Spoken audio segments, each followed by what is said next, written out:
Call this meeting to order for the March 19th, 2025 Apple Valley Planning Commission meeting. The first item on the agenda is the approval of the agenda. And do we have any changes from staff? Good evening, Mr. Chair, members of the Commission. We do not have any more changes for your approval for tonight. Okay, thank you. You're welcome. Approval. Second. Moved by Schindler and seconded by McCold. Motion for approval is, please indicate approval by aye or nay. Aye. Okay, that motion carries. The next item on the agenda is approval of the consent agenda. This item is considered routine and will be enacted with a single motion unless the commissioner requests to pull the item. Could I have a motion for approval? So moved. Second. Moved by Schindler and seconded by Hollis. All in favor indicate aye. Aye. Aye. That also carries. And then we move to public hearings, which we do not have any of public hearings this evening. And the next item is land use action items 5A. And that is the Bethel Assembly of God Church Wireless Communication Tower. And Sydney is presenting from the city. Good evening, Chair Scanlon and Commissioners. Tonight I'll be presenting to you the application for conditional use permit for the Bethel Assemblies Church Wireless Communications Tower. So you all saw this request at the March 3rd Planning Commission meeting with the public hearing for this conditional use permit. Specifically, the request is for an 86-foot tall wireless communications tower at the existing Bethel Assemblies of God Church property. The site is located at 14201 Cedar Avenue, with the proposed tower site being at the southern end of the existing parcel, adjacent to 143rd Street West. There was a similar conditional use permit approved at the site in 2017 for a tower located in a large parking lot island curb, and the building permit was never issued for this approved tower. Therefore, the CUP has lapsed and the applicant has come back with a new approval for a tower at a new site on the existing property. The property is zoned institutional, and in this district, towers are allowed as a conditional use. The performance standards that tower must adhere to are set out in section 155.358 of City Code. The applicant has submitted a memo that includes details on meeting each performance standard. I will highlight a couple of the general standards here. So first off, the applicant has to document that the planned equipment cannot be accommodated on an existing tower or existing building within the 0.5 mile radius of the proposed site. There was a question asked on the co-location requirements in the public hearing, so I do have a question that we will go over more detail later in the presentation. Next, there are general tower construction requirements, like that it's preferred that the tower is a monopole using stealth technology. The applicant has proposed a tower that is a monopole with the antennas flush mounted to the pole. It must be designed to accommodate an additional user. The applicant has submitted a letter stating that they would accommodate additional user if requested. There has to be a fence that prevents climbing. We have a proposed fence that would be surrounding the equipment and the tower. We'll go over this later, but we have a condition in the resolution that would include a updated fence material because it was proposed as a chain link. There are additional requirements related to tower color, material, screening, and landscaping. Again, we'll see some conditions related to that later in the presentation. No signs or advertising can be included in a proposed tower. The applicant has not proposed anything like that. An obsolete or unused tower has to be removed. The applicant has stated that they would comply with that if the tower was unused. And then there must be statements from the FFA, FCC, and any appropriate state review required at building permits. So once If approved, once the tower comes in for building permit, the applicant would be required to submit letters of review from the FAA and FCC stating that it meets their general federal regulations as well. And then lastly, the tower standards and requirements, which are just general height and setback requirements.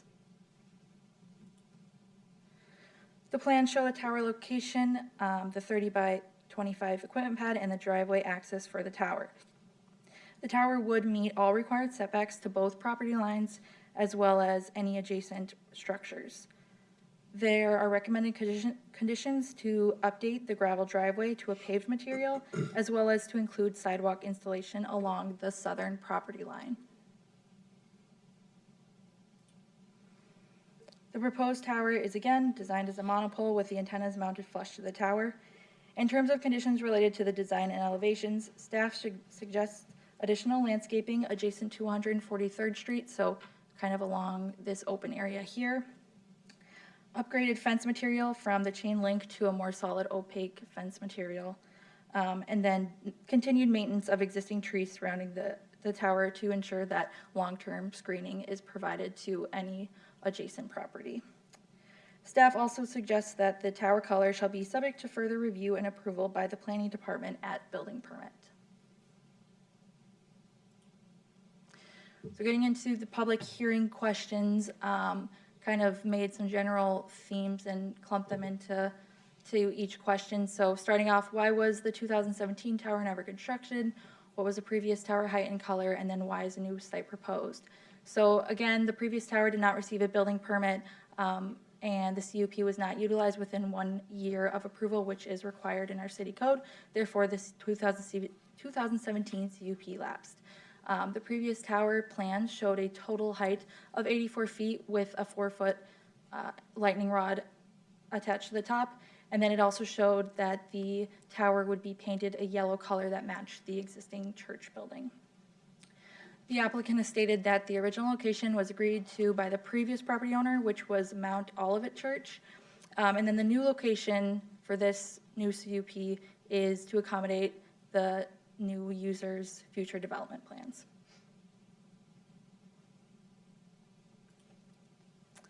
What other sites were considered for this tower? Are there any other locations on Bethel Church property where the proposed tower could be located? So in terms of other sites, there are co-location requirements for towers. The proposal of a new tower must provide reasoning as to why the communication equipment cannot be accommodated on an existing tower or building within that 0.5-mile radius. After further review, this wasn't noted in the first staff report, but we did see that there is a tower within the 1/2 mile of the proposed Bethel Church site, and that was located at Apple Valley High School. The applicant has stated as to why they could not locate onto that Apple Valley High School pole, and it's based on the height of the pole. So similar to buildings within the 0.5-mile radius, the tower as well does not accommodate the height that is needed for this planned communication equipment and the service needed. Additionally, the city reviews the project and site based on what has been proposed by the petitioner. The city does not suggest, or staff does not suggest, a new site so long as the applicant is showing to meet all performance standards and setbacks.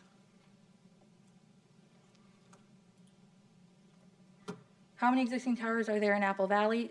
In the staff report, I believe there was listed that there are 10 towers. Just after further review of building permits and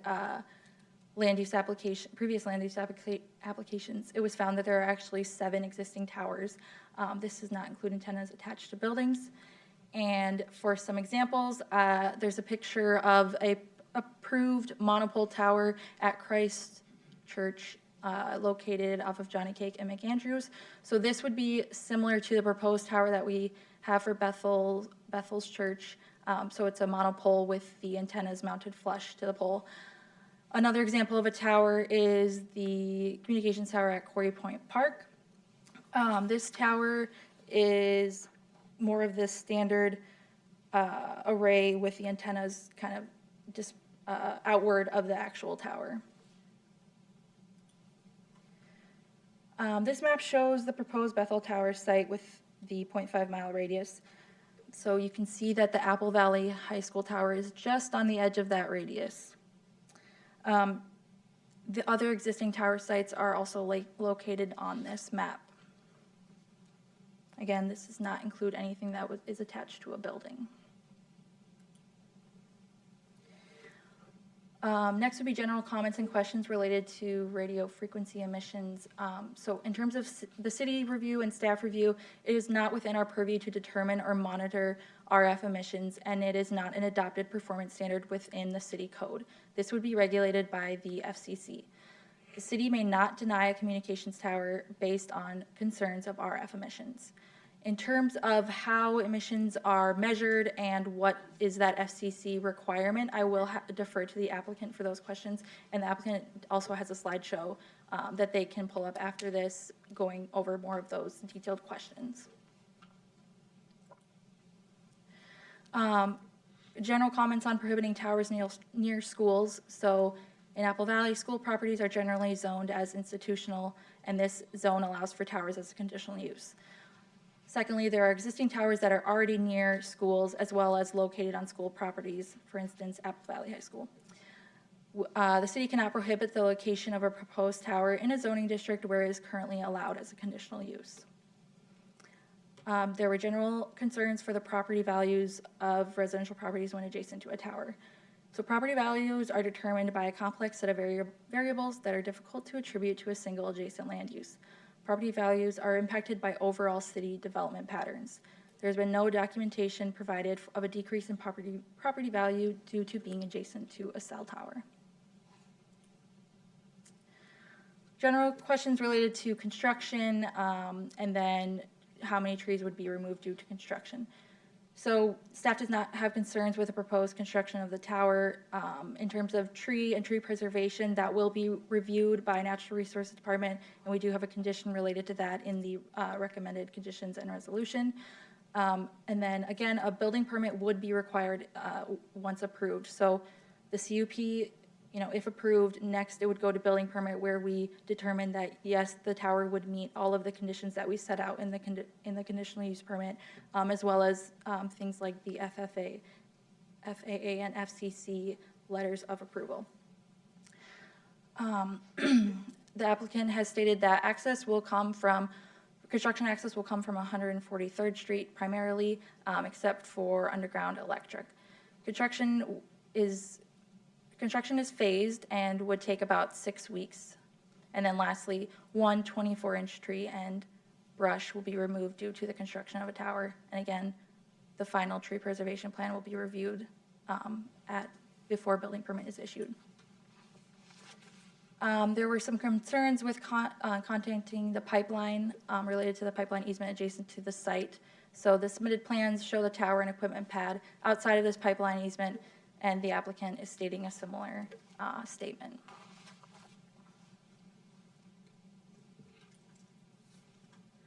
Lastly, what is the city's authority when reviewing CUPs? So the city exercises more of a judicial role when reviewing the request of a conditional use permit, meaning that we're reviewing the request based on the requirements that are currently adopted in city code. So we're reviewing the conditional use permit for this specific tower based on the performance standards that are set out in section 155.385.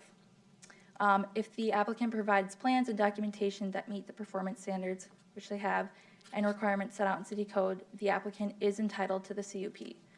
The city may place reasonable conditions that are related to the adopted performance standards on a conditional use to mitigate adverse impacts associated with the use. So that would include our suggested conditions related to the fence material, the maintenance of trees for screening, the paved driveway, so conditions that are related to those adopted performance standards. Again, I do have those suggested conditions listed out here. If we want to go over any of them again tonight, we can. And then finally, our recommendation is for approval of the conditional use permit and subject to those suggested conditions as well.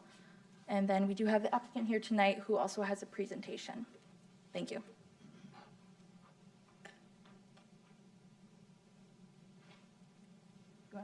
Does anybody have a question for Sydney before the applicant comes forward? Okay. Thanks, Sydney. Good evening. So there's just a couple things that I'd like to add. And Sydney, could you help me? Oh, yep, if you could stop moving the mouse, I can pull up the presentation. Okay. One second.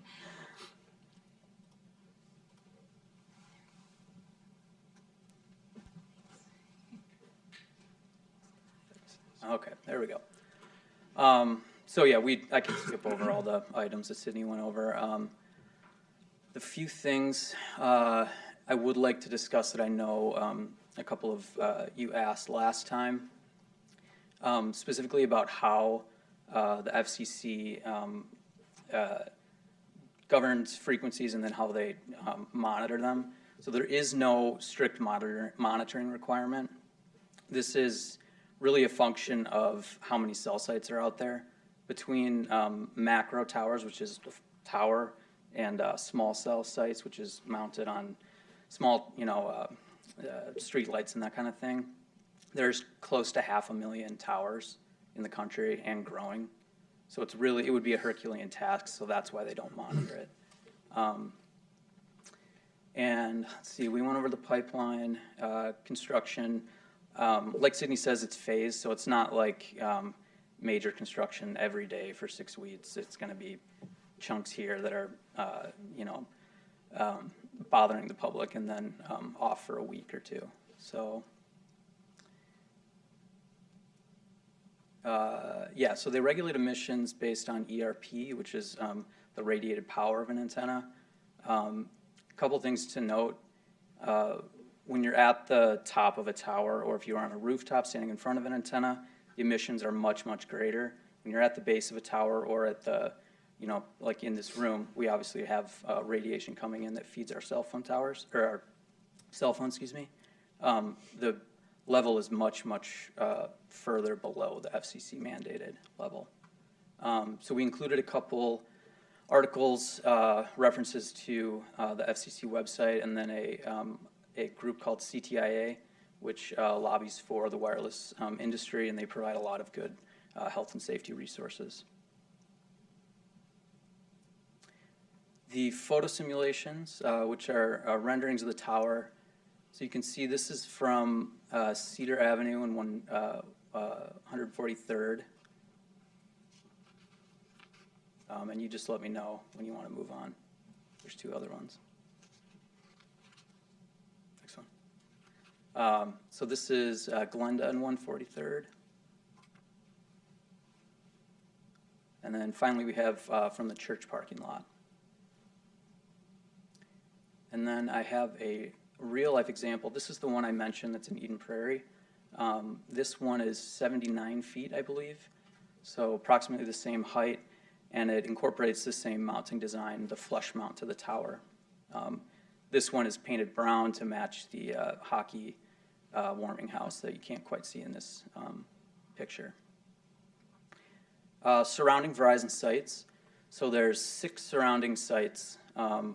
Where is the church? Right about here. So you have them basically in each cardinal direction. You can see there is quite a sizable hole right here. So the site would really benefit the residential and commercial area. And this is the co-location exclusion radius. As you see, it's right on the edge, which is why we didn't incorporate it initially.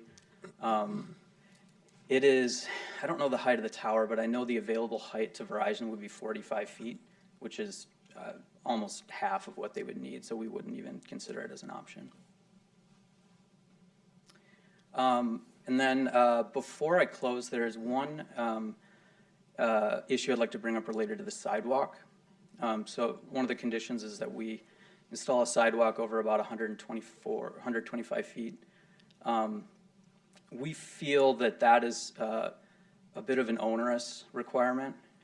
Reason being, we understand the city's goal to connect the sidewalks, make it a bikeable and walkable city. This is not a project that would increase any pedestrian traffic or have any market effect on that. Also, let's see, if I go back to here, So there's kind of a berm or a hill right here. And as I was driving by it tonight again, it just really doesn't make a lot of sense that you would ever build a sidewalk here. So I think in reality, there's a good chance that you would end up with kind of an island of sidewalk right here. So we would respectfully ask that that be waived as one of the conditions. And I'm happy to answer any questions. Commissioners, do you have any questions for the applicant? Go ahead. Thank you, Chair. I did drive past that location, and I say it is a much better site than what they had proposed and approved back in, I think it was 2017. Up on top of the hill, it was stuck up on the very top of the hill. This is somewhat enclosed down amongst the trees down below, and I saw that it really doesn't show itself except for the top area to the residential side of the area to the west. I do have a question in regards to somewhat of the sidewalk that you just talked about, and then in regards to, I think in the last meeting we talked about some kind of a walkway or something up to the tower or some driveway. Yeah, so we would have a walkway, I'm sorry, not a walkway, a driveway. Let's see. So this would be a paved area coming from 143rd, and then this is a little parking turnaround area. Okay. And what is proposed by the city is that you put a sidewalk in adjacent to that? Yeah, the direction we've received, essentially, the property line is about right here, or I actually can show you on the survey. So it would be, approximately from where the cursor is here to the edge of that property line. We're not, disputing the city's ability to impose a restriction like that. You obviously have the ability to, do what you will with your own right-of-way. We just feel that when you look at the cost of installing the sidewalk versus the cost of the project itself, it's a much outsized cost. Whereas when the bank went in, a similar portion of sidewalk would have been a fraction of the project cost. So. And what you're saying is that there is not a sidewalk in by the bank to the east of that? No, so this would currently, right, it would be an island essentially between the two. So it would require either the city to invest in developing the sidewalk or requiring at some stage for the adjacent property owners to put in their own sidewalk. Okay. Thank you. I had a couple of questions, some of them just to bring some clarity to anybody that's watching from the public and then myself. I was noticing in what Cindy just mentioned, they said the electric was not going to be buried. Yeah. Could you explain? Oh, no, I'm sorry. It will be buried. Okay. So the transformer, you can't see it here. It's right about where that cursor is. Mm-hmm. So it's on this property. It's in a different easement just coming south there. So that's the reason. So is it going to be underground? It will be subsurface, correct, underground. Okay, so that brings clarity to that. Thank you. And then also, could you go back and talk about the high school location? Sure. And you were mentioning that the pole isn't high enough there to accommodate what you're trying to achieve at the 80-plus feet versus the lower height that that pole is at. Correct. But couldn't that pole be replaced by a 80-plus foot? Not necessarily. And there's another factor that I would add to that. So this is it's a light pole for the football field. So it's not a certainty that you could just drop a tower, build another, it would have to be well over 100 feet to accommodate the lights and then the two carriers that are already there. So you would have a 3-carrier tower plus lights. You'd be well over 100, probably 125 feet. In addition, the other concern is that ground space. It's tucked against, if I recall correctly, it's like the snack area and the bleachers, and it's kind of tucked in there, so there's not ample room for us to put the ground equipment. And really, more importantly, is it's too close, particularly to these southern sites. So if you can imagine, if we put a site here, it might help up to Cedar Avenue, but then as you get to the Aquatic Center, it wouldn't work as well. So that's why we try to target our sites so that we minimize it. Because you potentially, to get the same coverage as we're proposing with the Bethel Rock site, you would have to do the school and then a second site. Okay. Now this question is going back to the proposed site that we're talking about this evening. Is that besides Verizon, is that something other carriers could commingle like at a future date? And what would that look like? Yes, so actually you can see in the picture here, so that would be Verizon at the top. That is theoretical carrier under here. So it is designed for multiple carriers. In addition, let me get to the right slide. There's added ground space here. So we not only provide space on the tower, but we provide space for a future carrier's ground equipment, so they're not having to expand it, knock down more trees, and it's kind of a plug and play, if you can think of it that way. Okay. So. All right. Then your comment on the FCC, just that with all these, the equipment is regulated and so forth, and there's not testing done because of the volume of cell towers nationwide, that think that they would be individually be looked at on a consistent basis. But the equipment you're using is all certified and brought to below or at the specifications that the FCC allows for this type of operation. Right, yep, it is. And in addition, part of their FCC license is that they operate within those guidelines.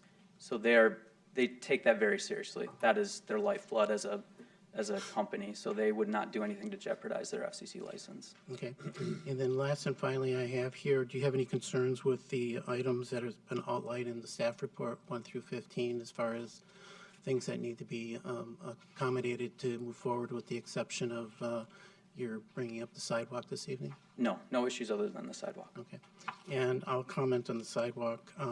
One thing we do as a planning commissioner is what we don't do is we don't consider cost into our consideration of when we look at a particular project. So, and from my opinion, and I'll let the other commissioners express theirs, that it's not uncommon for projects within Apple Valley to work on we're trying very hard with our conductivity or connection points for bikes and pedestrians to make that request. And at this point, I would prefer just to leave it there. And at this next level of, if this does go forward, is that can be considered at the next level of approval. So. And that would be the building permit stage or the City Council. council stage? Yep. Got it. Council stage. So, and with that, I don't have any more questions unless commissioners. Yep. Commissioner Sandell. Thank go you, ahead. Chair. Yes.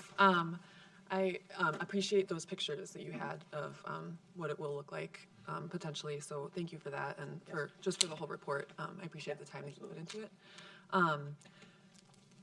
I just wanted to state my opinion on the sidewalk. I'm a little bit torn on it, and so I think I'm feeling similar to what our chair has said, in that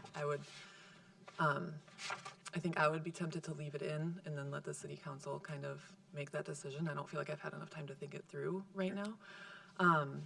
Because I can see what you're saying about it being an island, and the possibility of it getting connected where the homes are seems small to me. However, having it connected to the other side seems like it could potentially happen. And I agree that having the sidewalks, having the connectivity is important. And so all that to say, I have an opinion that's not an opinion. And we of course respect that, and personally I think that's a great goal to achieve the bikeable and walkable city. So it's really, it's kind of the specific circumstance that we feel doesn't quite apply.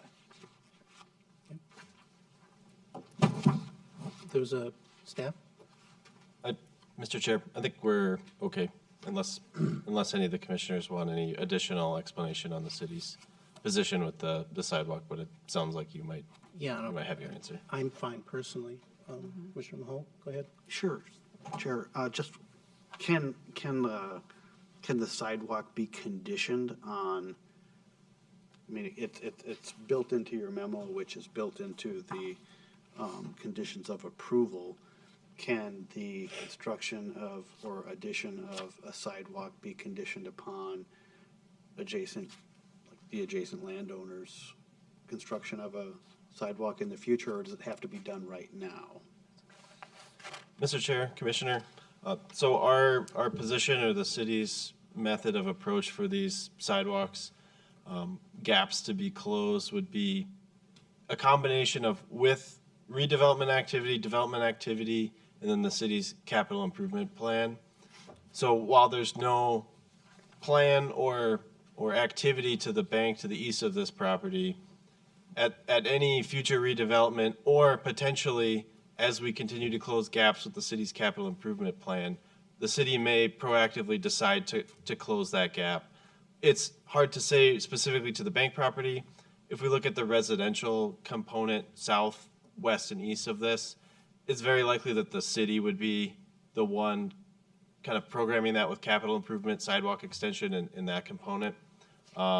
So to directly answer your question, we wouldn't recommend conditioning the sidewalk approval to a future city project because on one end we might have a second development-related extension, and on the other end, it could be further down the line, several more years before we're looking at capital improvement projects on the adjacent streets. So I think like Chair Scanlon said, it's not uncommon for us to have these kind of stray segments installed, and that may or may not, accelerate certain portions into the capital improvement plan to close those sidewalk gaps. Thank you.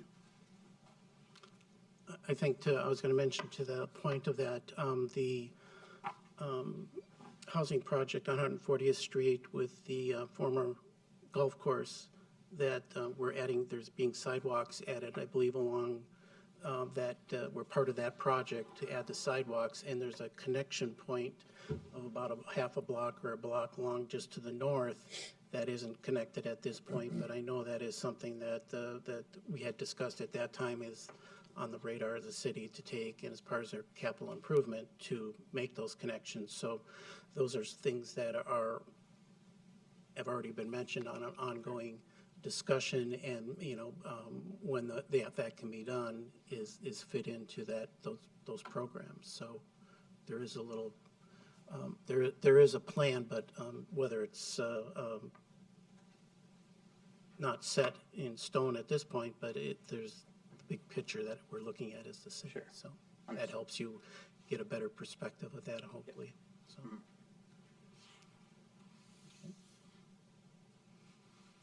Thank you. Yeah, Appreciate thank you very your. Sydney, I had one more question I was going to ask you on the landscape. Who has responsibility for the landscape after whether it's the trees or added landscape to this?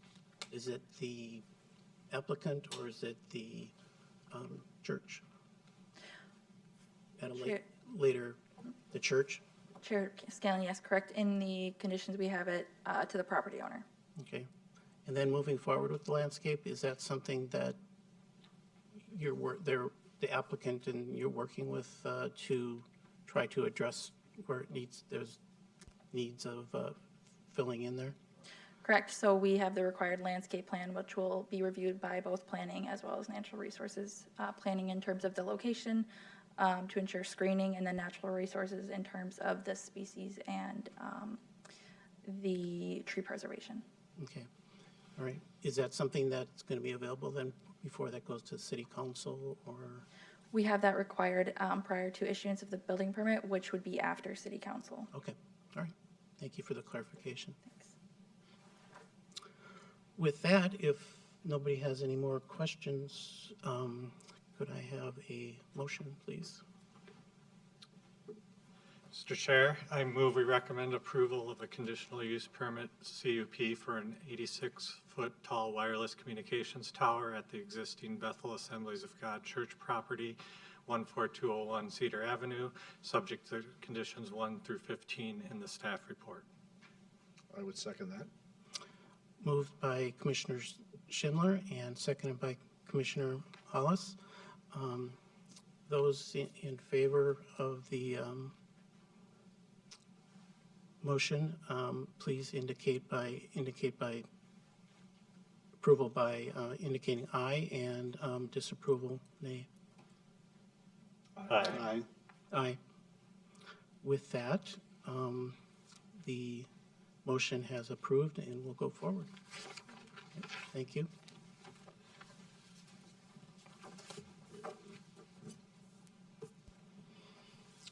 Next item on tonight's agenda, 6B, is a review of upcoming schedule and updates. Thank you, Mr. Chair. Just want to remind you, our next meeting of Wednesday, April 2nd, we hope to have all of you here. We have a very, very busy scheduled meeting for that night, so we'd love to have as many people or many commissioners here as possible, followed by April 16th, 2 weeks after that. Our council, March 27th and April 10th, are respectively noted on your agenda as well.